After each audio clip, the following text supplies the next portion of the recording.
Hello and thanks for joining me on another landscape photography outing. Today I'd like to think about landscape photography without an epic location and look at how we can capture interesting artwork just about anywhere and in just about any conditions.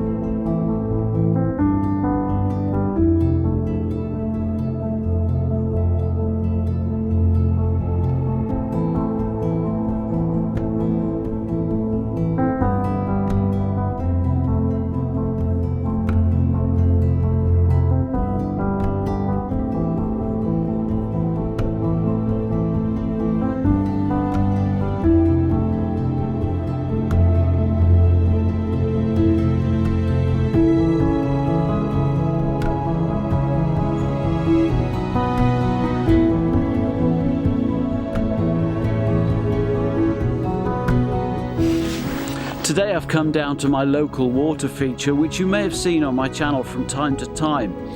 I live just over the far side. My house faces approximately southwest, so I tend to shoot from the other side whenever there's a decent sunset and I'm concentrating on the sky and the reflections in the water.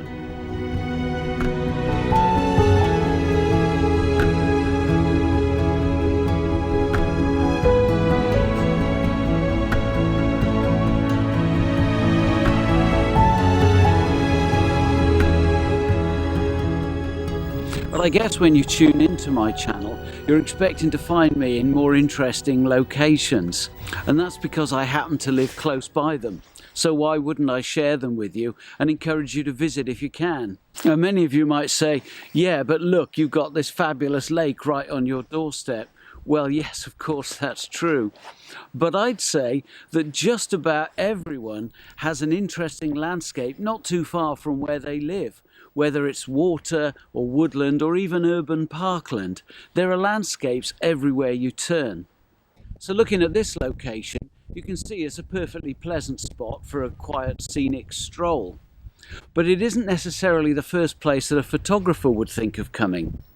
The surrounds are a bit flat and boring, and there's no mountainous backdrop like Derwentwater, for example, or Snowdon Horseshoe behind Llyn or interesting old jetties.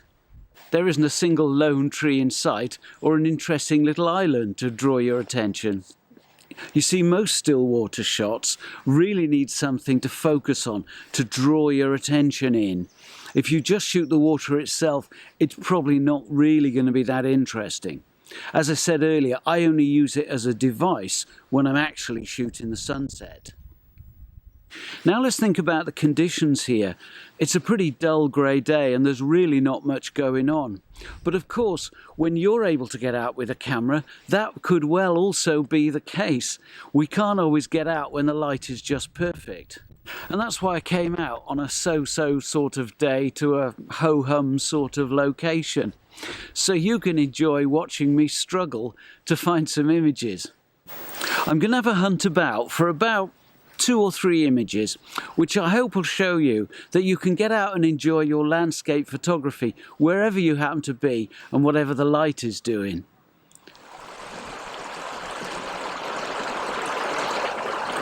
Well, what caught my attention with this little cascade is at first glance you'd think there's not much to it, but what I really like is the way the trees in the background are reflected in the still water of the pool above the cascade. So putting those 3 elements together with the cascade at the bottom, I think it makes for quite an interesting composition. I'm not a big fan of water that's been completely smoothed out so it looks like milk.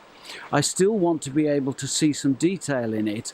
Obviously I don't want to freeze it solid, so that 1/4 of a second should hopefully give me what I'm looking for. But as I said, what I particularly like about this are the reflections behind the cascade.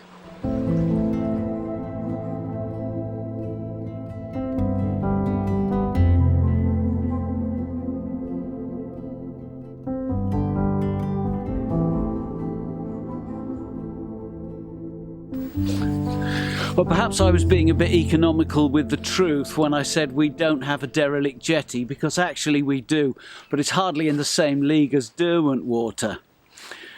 That said, it's still an interesting subject. I can't get a standard wide open composition because the banks are all completely overgrown. So I'm forced to shoot with these leaves overhanging, and I've got a whole bank of reeds between myself and the end of the jetty. Now that's not necessarily a problem at all.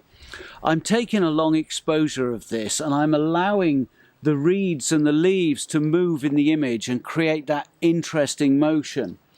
But the clouds and the water are getting smoothed out with this quite nice soft diffuse light.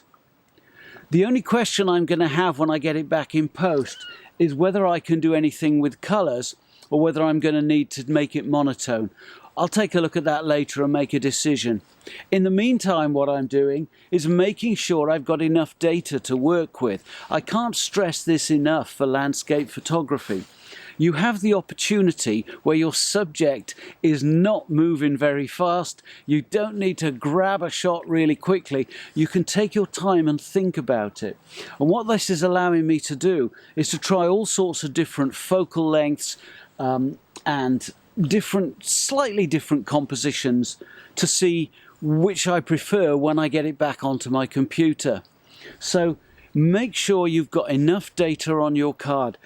Get the multiple exposures, bracket if you need to, meter for the foreground, meter for the sky. Do all of those things so that you can throw away 50 shots to get that one shot that really works for you.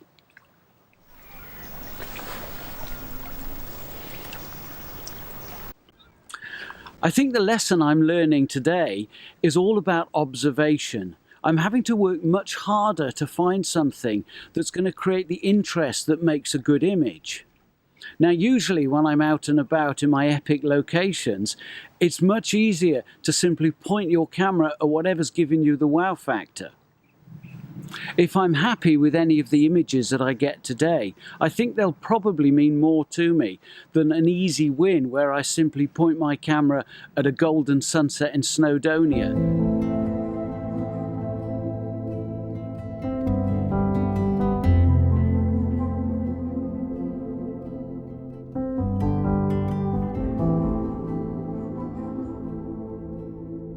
On the subject of being observant, not that long ago I was walking with a fellow vlogger, a chap by the name of Paul Compton. You may have heard of him.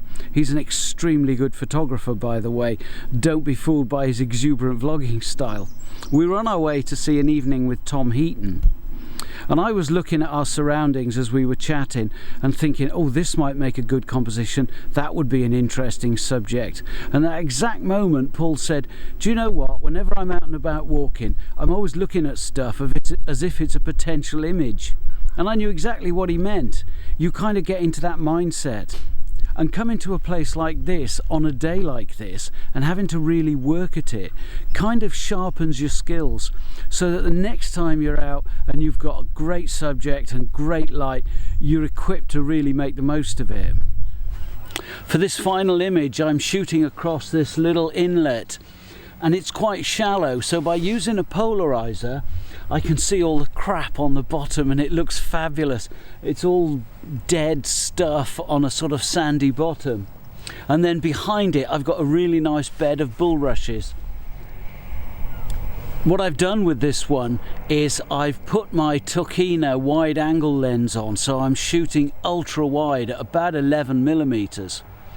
And it's a perfect composition for that sort of wide angle. One of the problems that I see with a lot of wide angle shots are that you get really interesting foreground, but if you've got a subject in the background it gets completely lost. Some images that come to mind are things like Bamburgh Castle, for example. There's some fabulous rocks and photographers are really keen to feature those rocks, but then the castle ends up as a teeny tiny little aspect right in the far distance. For me, I tend to try and avoid using an ultra wide angle lens unless the entire image is what I'm trying to get into it. So with this one, I think the sort of composition that I've come up with hopefully will work quite well. As far as my settings are concerned, well, again, as I said earlier, I'm doing all sorts of different exposures to see what I come up with. So you'll find out what settings I settled on when I show you the image shortly. Well, I hope you've enjoyed this one. Not my usual sort of thing. I'm usually about the epic locations, more about where to shoot than how to shoot. I don't normally get quite this philosophical, but I thought I should come clean that I don't always get up into the mountains or down onto the coast.